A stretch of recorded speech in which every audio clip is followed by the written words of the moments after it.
Show me.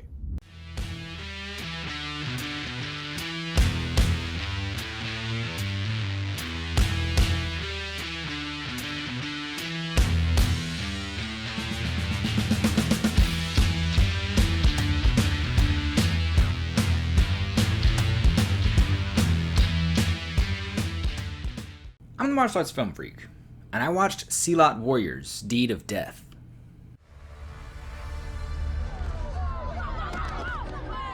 Ni, baca agreement ni. Anak Pak Dayan ni tadi pergi masuk res. Lah ni kami mai nak tuntut hak kami je.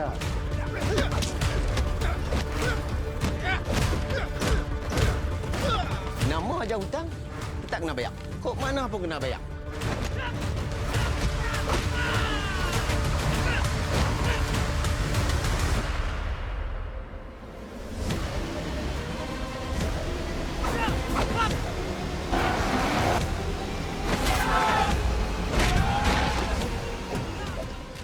Silat Warriors Deed of Death is a 2021 film directed by Ariel Abu Bakar, and I'm about to list off a whole bunch of names because I couldn't find this movie anywhere. I couldn't find it on IMDb. None of the information was even on the streaming service that I watched it on. This is all on Rotten Tomatoes is where I'm getting this information. The film stars Namran, Koharula, Majid, Faina, Tajuddin, Fad Anwar, Salahuddin Abu Bakar, and Magat Sharizal. I apologize for what must have just been excruciating to sit through. The film is about a son who is a horrible gambler he's a gambling addict, and he's bad at it. He loses at everything, although it definitely seems like a few things are definitely rigged against him, who at one point gambles the deed to his father's house.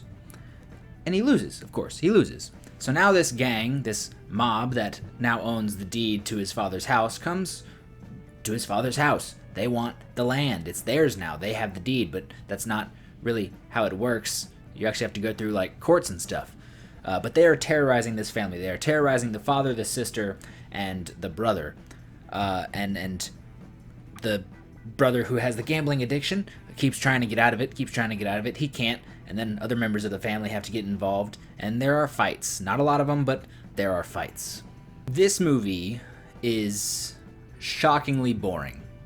Just, it's a struggle to get through, mostly because you're also following this main character, this guy, the gambler, who's a horrible person. He's a bad guy. He is stupid, and he's an asshole. And it's really hard to follow a protagonist like that. In fact, the actual protagonist in the movie, who we don't actually get until the final 25 minutes, is the brother, which makes a lot of sense, because if you just look at them, one of them has actually a pretty good amount of screen presence. He looks like he is probably the star, and that is the brother. And it's like most of the movie is giving you Marty Jannetty, and they're like, look at Marty Jannetty go, and they just push Shawn Michaels off to the side, and then finally in the final 25 minutes, sweet chin music, Shawn Michaels is here.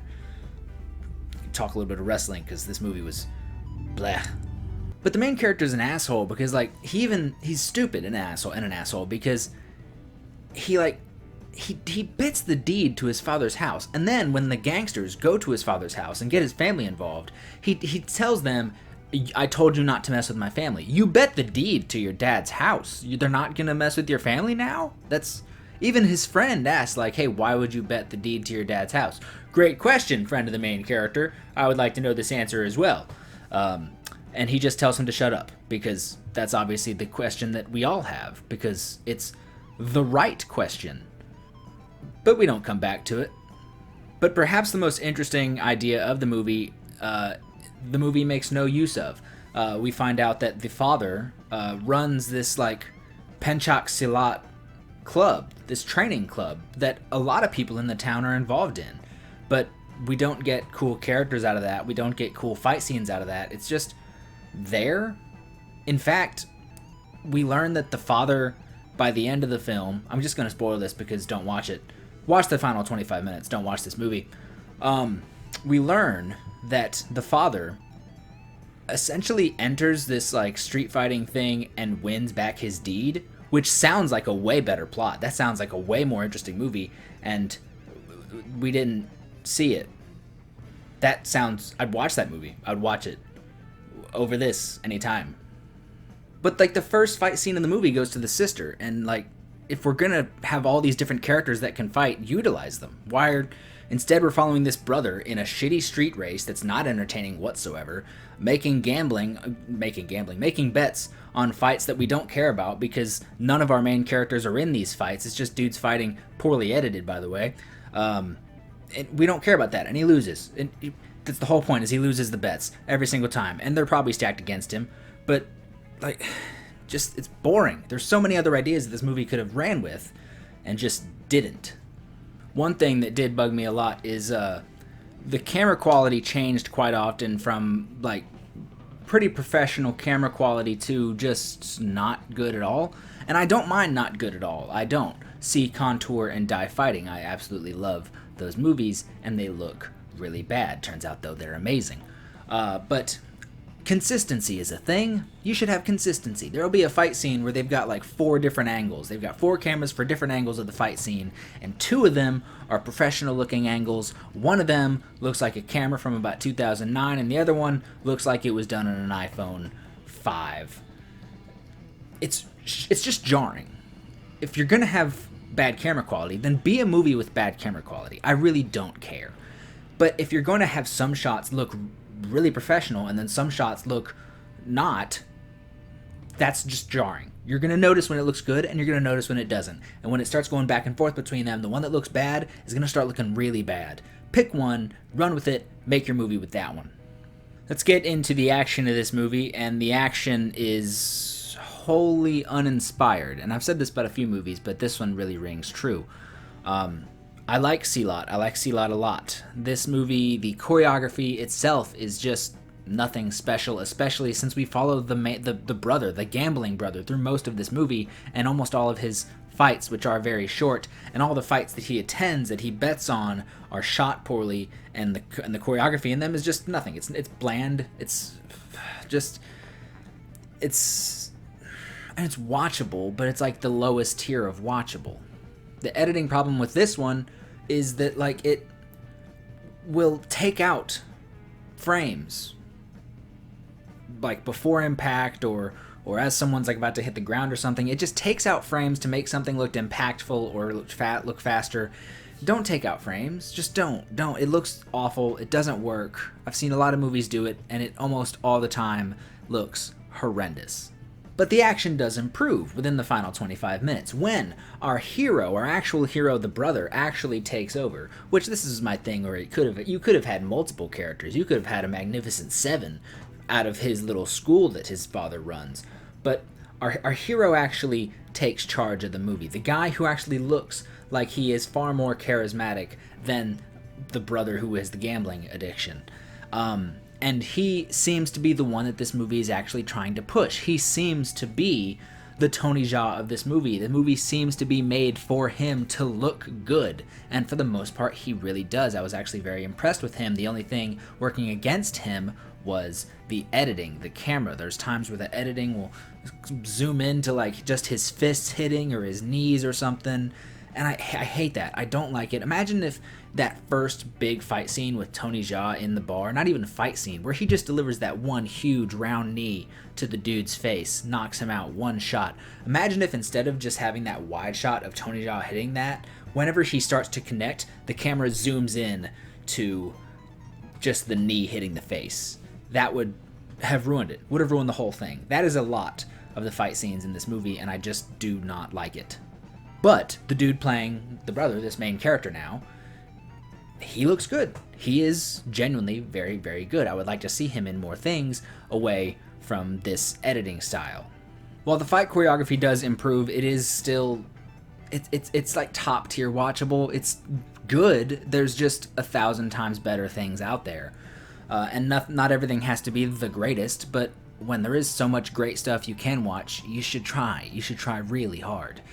And when I say the fight scenes are uninspired, that leads to multiple things. That leads to something like the villain. The villain is nothing. The villain is supposed to be the biggest fight of the movie, like the final boss. The final fight should be incredible, and instead the final boss puts up no more fight than the 3 people he fought before him. When you think of the final boss fight in a kung fu movie or in a martial arts movie, you think of Huang Jiang Li, you think Chuck Norris in Way of the Dragon, you think Mad Dog in The Raid, or Chechep Ramen in The Raid 2. These people who, like, it gives you this grand finale, I'll come back to that word, grand finale of a fight scene. And this guy puts up barely any more fight than the people before him. Why did you... Were you trying to hype him up? Were you not? Because if you did, you failed, but... whatever. And then, leading on with this final fight argument, this sort of grand finale, you love when a movie has, like, that big finishing blow, that kill shot, that knockout blow, that the good guy gets on the villain. Our big hero gets this big final huge move to send the crowd home happy, excited, terrified, thrilled. Think the crane kick from Karate Kid. You know, that looked stunning at the time. It was the 80s, it was America, no one knew what they were watching. That looked pretty cool at the time. It could be the light bulb being dragged across Mad Dog's throat, or ripping out Chechep's throat in The Raid 2, or even something as stupid as the finger jab to Roy Huron's nuts in Snake and the Eagle's Shadow. These are memorable ways to end fights, and I have no recollection of how any of these fights ended in this movie. I rewatched the final 25 minutes before recording this because I wanted to watch them. I remember enjoying them. I remember thinking, okay, this was when the movie got good. But even in that, I don't know how those fights ended, because there was nothing special. There was no grand finale to send me home happy or thrilled or shocked or whatever. Nothing. Wrapping up Silat Warriors' Deed of Death. The deed was also literal. It was the deed to his father's house. That's stupid naming conventions. I'm going to give Silat Warriors' Deed of Death 1.8 anticlimactic endings out of 5. Yes, 1.8 out of 5. I didn't know what to expect going into this. The trailer looked very, very good. The trailer looked incredibly promising. And what happened was mediocrity. Mediocrity with a bit of flair, just because the main hero, who's not the gambling addict, is quite good. I genuinely really like him, and I would like to see him in other things. Will I? I have no idea. This movie also felt a lot like it was trying to be a few different things. It felt like it was trying to be Ong Bak, Marin Tao, and The Raid in a few different scenes, especially like the ending. There's this thing I've seen in a couple Silat movies where you have like the main character like just doing his drills in this open landscape with like a mountain behind him, and that's like the opening of Marin Tao. And it's very pretty. It's a very pretty sight, but Marin Tao did it best because it did it first, and it just did it best because it was Gareth Evans and it was Iko Uwais. Anyway, yeah, y'all ever seen Muay Thai Warrior? I felt the same about that movie. Like, Ong Bak was huge, and Thailand was exploding with incredible action movies, and then Muay Thai Warrior came out, and I was like, why is this just so bland? Bland is a great word to describe this movie. What did you think of Silat Warriors' Deed of Death? Tell me your thoughts in the comment section down below. Don't forget to like, share, and subscribe. What is your favorite Indonesian or Silat movie? You've got Marin Tao, The Raid 2, The Night Comes For Us, Headshot, probably other ones I can't think of. Gundala was alright. Tell me your favorite in the comment section down below. Don't forget to like, share, and subscribe. Head over to Facebook, where there is the Martial Arts Film Freak Facebook page. Instagram, Martial Arts Film Freak over there. Tristan_Glover on the Twitters. Tristan Glover, something like that. Just look up my name. I don't know what'll come up. On TikTok, where I do some things, not a lot. Yeah. Thank you so much for watching, and have a good day.